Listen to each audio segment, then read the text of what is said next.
তো দেখুন বন্ধুরা, বিভিন্ন সূত্র এবং সংবাদ মাধ্যম দ্বারা যেটা জানা যাচ্ছে যে আগামী কিন্তু 28শে ফেব্রুয়ারি কিন্তু প্রকাশিত হতে চলেছে এসআইআর এর ফাইনাল লিস্ট। তো বন্ধুরা, এই যে আগামী যে 28শে ফেব্রুয়ারি ফাইনাল লিস্ট প্রকাশিত হতে চলেছে তাতে কোন কোন ভোটারের নাম থাকবে এবং তারপরে যে সাপ্লিমেন্টারি লিস্টটা বেরোবে সেই লিস্টে কাদের নাম থাকবে, আজকের ভিডিওতে কিন্তু আমরা এটাই জানবো। তো ভিডিওটা কিন্তু খুবই গুরুত্বপূর্ণ হতে চলেছে আপনাদের সকলের জন্য। আশা করব কিন্তু আপনারা সকলেই আমার সঙ্গে শেষ অবধি থাকবেন। তো দেখুন বন্ধুরা, আগে কিন্তু যেটা জানা যাচ্ছিল যে আগামী 28শে ফেব্রুয়ারি কিন্তু ফাইনাল লিস্ট বেরোবে না এবং এই যে ফাইনাল লিস্টটা সেটা কিন্তু 28শে ফেব্রুয়ারি থেকে পিছিয়ে যেতে পারে, এমনটাই কিন্তু জানা যাচ্ছিল। আমিও কিন্তু এই চ্যানেলেই এই নিয়েও ভিডিও বানিয়েছিলাম। কিন্তু বন্ধুরা, আজকে কিন্তু সুপ্রিম কোর্টের নির্দেশ অনুসারে নির্বাচন কমিশনকে কিন্তু আদেশ দেওয়া হয়েছে যে আগামী 28শে ফেব্রুয়ারি কিন্তু যে ফাইনাল যে লিস্ট সেটা কিন্তু প্রকাশিত করতে হবে। তো বন্ধুরা, এই যে ফাইনাল লিস্ট প্রকাশিত হবে তাতে কিন্তু কাদের কাদের নাম থাকছে এবং পরে সাপ্লিমেন্টারিতে কাদের কাদের নাম থাকছে সেটা কিন্তু আমরা জানবো। তার আগে কিন্তু আজকে কিন্তু সুপ্রিম কোর্টের তরফ থেকে আরো বেশ কয়েকটি আপডেট এসছে যেটা কিনা বিভিন্ন সূত্র এবং সংবাদ মাধ্যম দ্বারা জানা যাচ্ছে, সেটা আমরা জানবো। তো বন্ধুরা দেখুন, সুপ্রিম কোর্টের তরফ থেকে কিন্তু আজকে আরেকবার বলা হয়েছে যে এই যে আধার কার্ড, এই আধার কার্ড এবং মাধ্যমিকের যে অ্যাডমিট, এই দুটি নথি কিন্তু বৈধ হিসাবে, মানে যে এসআইআর এর যে নথি, এসআইআর এর নথির মধ্যে বৈধ নথি হিসেবে গ্রহণযোগ্য করতে হবে, এমনই আদেশ কিন্তু নির্বাচন কমিশনকে দেওয়া হয়েছে সুপ্রিম কোর্টের তরফ থেকে। হ্যাঁ বন্ধুরা, এটা কিন্তু আগেও বলা হয়েছে, আজকে কিন্তু আরেকবার কিন্তু এটা জানিয়ে দেওয়া হয়েছে যে আধার কার্ড এবং মাধ্যমিকের অ্যাডমিট এই দুটোই কিন্তু গ্রহণযোগ্য নথি হিসেবে মান্যতা দিতে হবে। তো বন্ধুরা, এটা কিন্তু সাধারণ যে ভোটার আছে তাদের জন্য কিন্তু একটু হলেও স্বস্তির খবর এবং খুশির খবর। এবং তার সাথে সাথে যেটা আমি বলছিলাম যে এই যে 28 তারিখ কিন্তু যে ফাইনাল লিস্টটা প্রকাশিত হবে, এই 28 তারিখে ফাইনাল লিস্টটাই কিন্তু সমস্ত ভোটারের নাম থাকছে না। তার কারণ হচ্ছে দেখা যাচ্ছে যে এখনো কিন্তু প্রায় 80 লক্ষের মতো ভোটার আছে যাদের নামটা কিন্তু মানে যাদের যে নথি সেটা কিন্তু যাচাই এখনো সম্পূর্ণ হয়নি। তো আপনারা কিন্তু সকলেই জানেন যে নির্বাচন কমিশনের তরফ থেকে কিন্তু এই যে নথি যাচাইয়ের প্রক্রিয়াটা, যেটা কিন্তু আগে ইআরও স্যাররা করতেন, ইআরও অথবা এইআরও স্যাররা করতেন, এটা কিন্তু এখন জুডিশিয়াল অফিসার আছে তারা কিন্তু করছেন। 250 জন জুডিশিয়াল অফিসারকে কিন্তু এর জন্য এই কাজে নিযুক্ত করা হয়েছে। তো বন্ধুরা, এর সাথে সাথে কিন্তু এত পরিমাণ যে এখনো নথি যাচাইয়ের কাজ বাকি রয়েছে, যেটা কিন্তু এই 250 জন জুডিশিয়াল অফিসারের পক্ষে কিন্তু করা সম্ভব না এত দ্রুত, যার জন্য কিন্তু সুপ্রিম কোর্ট বিভিন্ন সূত্র এবং সংবাদ মাধ্যম দ্বারা যেটা জানা যাচ্ছে যে সুপ্রিম কোর্টের তরফ থেকে কিন্তু এটাও বলা হয়েছে যে পড়শি রাজ্য যেমন উড়িষ্যা এবং দেখা যাচ্ছে ঝাড়খণ্ডের থেকেও কিন্তু যে অবসরপ্রাপ্ত যে বিচারপতি আছে তাদের সঙ্গেও কিন্তু যোগাযোগ করা হচ্ছে এই ধরনের কাজগুলো সম্পন্ন করানোর জন্য। তো বন্ধুরা, এটাই কিন্তু বিভিন্ন সূত্র এবং সংবাদ মাধ্যম দ্বারা জানা যাচ্ছে। এবং তার সাথে সাথে আজকের ভিডিও আমাদের যেটা মেন টপিক সেটা হচ্ছে কি এই যে 28 তারিখে যে ফাইনাল যে লিস্টটা বেরোচ্ছে সেই লিস্টে কাদের কাদের নাম থাকছে।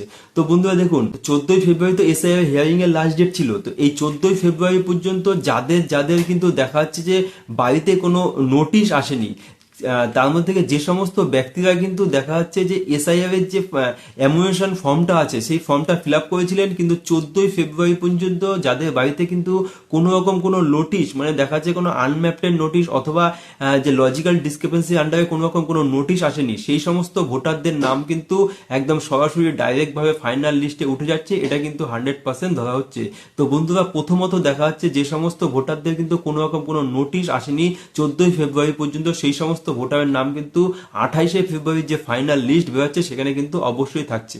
দ্বিতীয়ত হচ্ছে সেই সমস্ত ব্যক্তিরা বন্ধুরা, আপনারা সকলেই জানেন যে আনম্যাপড এবং লজিক্যাল ডিসক্রিপেন্সি আন্ডারে প্রায় 1,20,00,000 মতো মানুষের নাম কিন্তু এসেছিল, যাদের কিন্তু হিয়ারিং এ ডাকা হয়েছে এবং তারা কিন্তু বিভিন্ন রকমের নথি দিয়ে তাদের হিয়ারিংটা সম্পূর্ণ করেছে।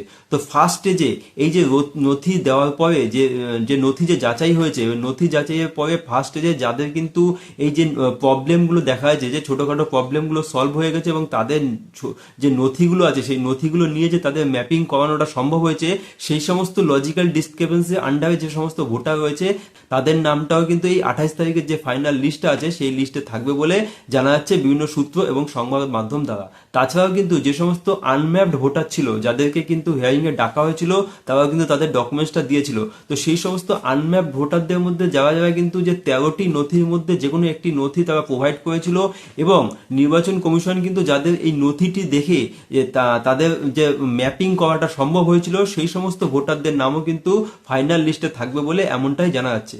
তো বন্ধুরা এই 28 তারিখের পরে কি হবে দেখা যাচ্ছে, যে সমস্ত এখন পর্যন্ত যে সমস্ত নথি যাচাই বাকি রয়েছে, মানে যে সমস্ত নথি কিন্তু যে সমস্ত ভোটারের নথি এখনো যাচাই করা সম্পন্ন হয়নি, সেই সমস্ত নথি যেগুলো যাচাই করা হচ্ছে জুডিশিয়াল অফিসারদের দ্বারা, সেই সমস্ত ব্যক্তির যে নামগুলো আছে সেগুলো কিন্তু 28 তারিখের পরে যেই সাপ্লিমেন্টারি মানে দ্বিতীয় লিস্ট যেটা প্রকাশিত হবে বা তারপরে যে লিস্টটা প্রকাশিত হবে সেই লিস্টে কিন্তু এই সমস্ত ভোটারদের নাম থাকবে বলে এমনটাই জানা যাচ্ছে। এবং তার সঙ্গে সঙ্গে আরও একটি আপডেট জানা যাচ্ছে বিভিন্ন সূত্র এবং সংবাদ মাধ্যম দ্বারা, কি যতদিন না পর্যন্ত এই যে ভোটারদের যে নমিনেশন চলবে, এই নমিনেশনের দিন পর্যন্ত কিন্তু এই সাপ্লিমেন্টারি যে লিস্ট সেটা কিন্তু প্রকাশিত হতে থাকবে বলে এমনটাই জানা যাচ্ছে।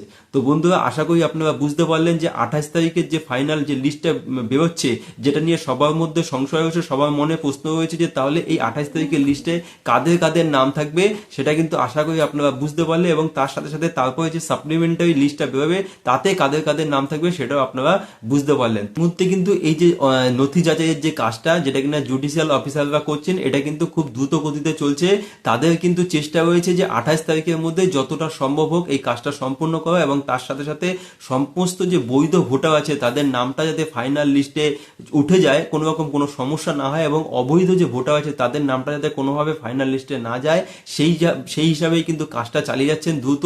এবং সেই হিসাবেই কিন্তু সুপ্রিম কোর্টও এবং নির্বাচন কমিশনকে তাদের মতো করে আদেশ দিচ্ছে।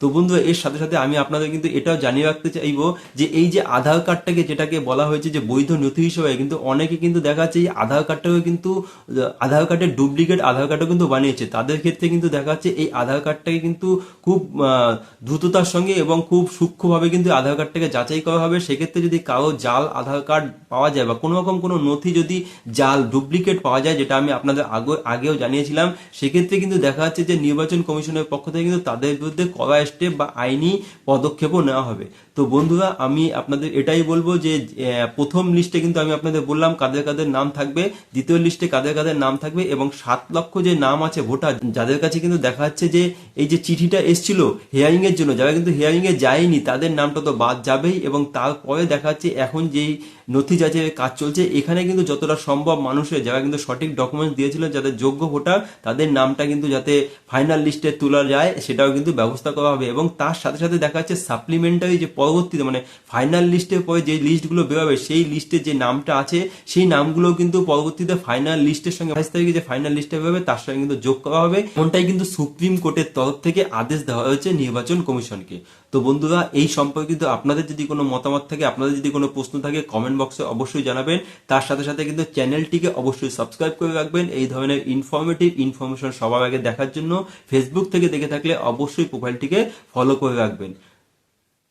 ধন্যবাদ।